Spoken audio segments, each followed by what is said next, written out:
putol na kagamutan kapag dakay inihusan ang anak niyang pangalan. Si Don Pedro'y tumalima sa utos ng Haring Ama.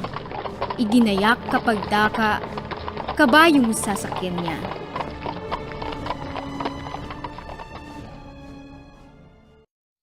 Sa masamang kapalaran, hindi sukat na asahan.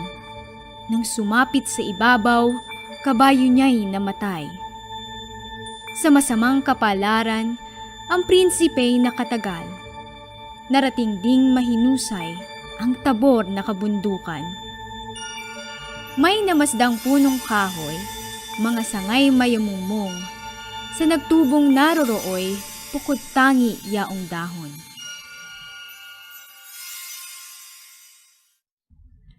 Natira sa pamamanglaw at inip ng kalooban, yamang walang hinihintay, mamahinga ang mainam. Tila naman isang tuksot, kasawian ni Don Pedro, ang adan ng may engkanto, dumating ng di na inu.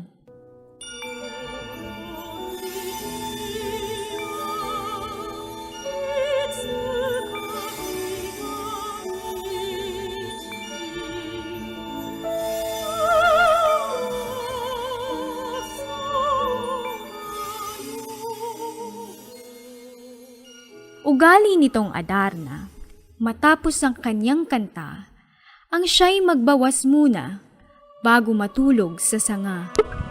Sa masamang kapalaran, si Don Pedro'y napatakan, biglang naging batong buhay sa punong kinasandalan.